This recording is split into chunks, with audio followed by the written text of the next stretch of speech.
Good afternoon, Chair De Silva and Vice Chair Cruz Crawford. For the record, I'm former State Senator Pat Spearman, and for 12 years I represented Senate District 1 in Clark County. I'm also an ordained minister, retired lieutenant colonel, and served almost 30 years in the U.S. Army. I'm here today asking for a resolution to Congress declaring military sexual trauma as a presumptive illness.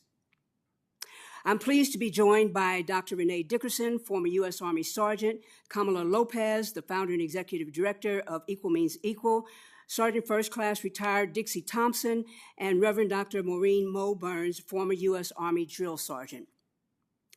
Some of you may remember the late Senator Woodhouse testifying with me on Senate Bill 268 in 2015 session. The bill was important legislation to help veterans who were the victims of military sexual trauma get the necessary psychological treatment as one of the alternatives to going to jail. This is an issue that I care deeply about. I would like to take a few minutes to give some background. The U.S. Department of Veterans Affairs website defines military sexual trauma as sexual assault or repeated threatening sexual harassment that occurred while the person was in the military. It also includes sexual activity where someone is involved against his or her will,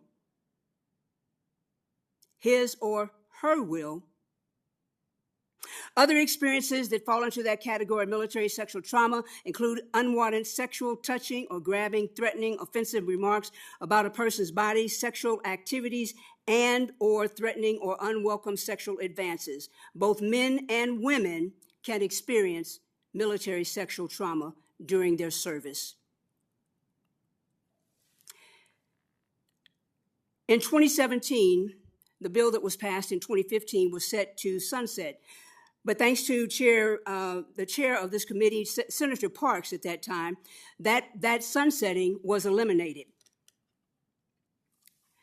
And so now we are here trying to go a step further. And I'm going to have to tell you that in the 20 years that I have been retired, I don't know that I have met one woman veteran who has not experienced some type of unwanted sexual advances. I've also spoken to 2 gentlemen. The unfortunate part is that for men who receive unwanted sexual advances or sexual harassment or have military sexual trauma, most of them do not want to come forward. For them, it is an embarrassing. So here's what we're requesting. In accordance with Senate Bill 137, to ensure that the Director of the State's Department of Veterans Services submit on or before August 1st of each year a report to the Interim Finance Committee detailing the expenditures made from the account to assist veterans who have suffered sexual trauma. Send a resolution to Congress to make MST a presumptive illness. The U.S. Department of Veterans Affairs uses presumptive conditions to give fast help to former service members. If a veteran served in a certain place or at a specific time, certain illnesses are legally assumed to come from that service, such as Agent Orange during the Vietnam War. During the Biden administration, we also had access to the PACT Act, respiratory issues and various concerns linked to airborne hazards of the Gulf War and post-9/11 Veterans Act. And I'm here today to tell you that I am one of the people who has experienced respiratory illness as a result of my service at the Pentagon. Chronic diseases like arthritis or diabetes that show up within 1 year. I want to take a few minutes just to tell you my story. In 1986, I was assigned to the 193rd Infantry Brigade. A few days after I assigned into the brigade, the commanding officer, a full colonel, and I was a captain at the time, a full colonel said to me, Captain, I need to talk to you. I said, okay, sir, I'll get my tablet. He said, no, I'll call you at another time. So about 3 weeks after that, his secretary called and said, the commander wants to see you. I grabbed my tablet and walked to his office and reported and said, sir, Captain Spearman reporting as ordered. He said, "Stand at ease, Captain." He then put his hands under the desk and began to masturbate in front of me. And I want to tell you, I almost passed out. I told him I didn't know what that meant. He wanted to bang my bones. I said, "I don't know what that means." He said, "Come on, we're both adults. You know what that means." While he gyrated and made all types of sexual noises and masturbating under the desk.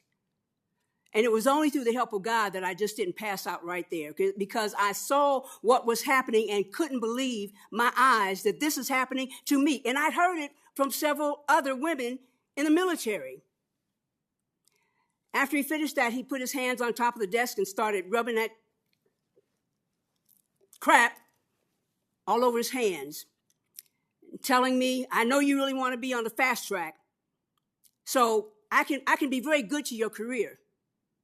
The inference is I can also destroy your career." He said, "Well, dismiss, Captain." I went back to my office cubicle, and I'm sorry, every time I tell this story, I can feel what it felt like then. I got back to my office cubicle, and my office mate said, "Pat, what's wrong with you? You look horrible." I said, "Oh, I must have eaten something bad for lunch." She said, "I'm going back to my hotel and maybe just crash for a minute." That Saturday, this happened on a Wednesday, and that Saturday, someone knocked at my door, and I was going to say, "Who is it?" But I didn't. I looked out the peephole, and there was my commander standing in civilian clothes, banging on the door. "Captain Spearman, open the door. Captain Spearman, open the door." I didn't say anything.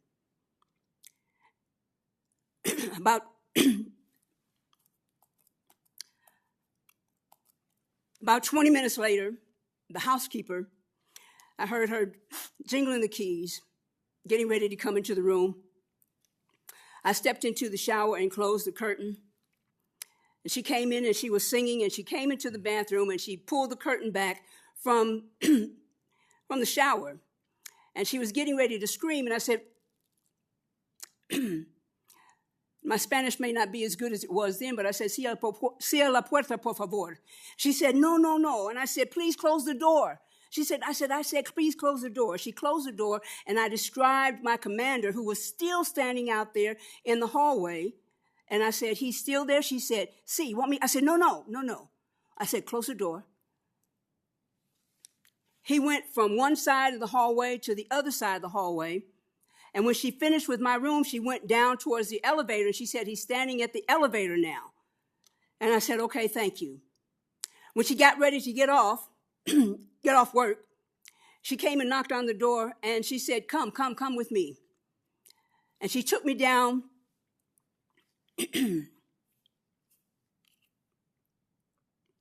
the service elevator and let me out on the dock that was right by the dumpster. I got into my car and drove as fast as I could over to a friend's house who we'd been stationed together at Fort Hood, and I told him what happened. His wife heard it, and she said, "I know you getting ready to tell somebody. You going to report him?" I said, "No." She said, "What?" And her husband said, "She can't report it." And she said, "What are you talking about?" with some other expletives. He said, "If she reports it, her career is over." And I said, "Yeah." That was 1986. I never said anything to anybody about what happened to me until 2000, once I had my 20 years in and I'd been promoted to lieutenant colonel. But what I did do during that time is I watched, because you always knew the perverts. I watched to make sure those perverts, whoever they were watching, I got close to. And I wanted to make sure they had somebody to come and talk to if something happened. And when something happened, I always pulled out my ordained minister cap and put it on. And most of the places where I was assigned, I worked very closely with the chaplain. So my way of protecting them was through ministry. I never should have had to do that. Just this past year, I had a friend of mine who was in advanced stages of dementia. And I was her POA. I went to see her one day, And she and her husband were members of my church when I pastored in Las Vegas.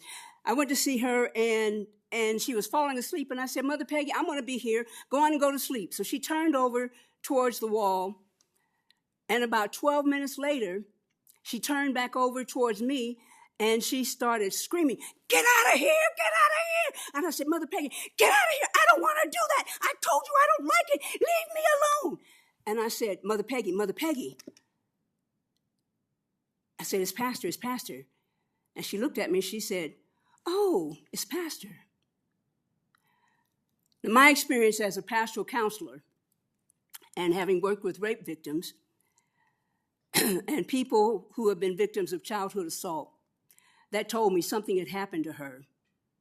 I submitted the paperwork to get her disability increased due to MST. The board that reviewed it said, well, we need to talk to her. I said, she is in advanced stages of dementia. They called her, and she was there, and they were asking her questions, and she was talking about everything else. And they said, well, we can't determine this because she can't answer our questions. I said, she is in the advanced stages of dementia. Hello. But she served during the Vietnam War, and she served on a ship. So I'm sure that happened to her.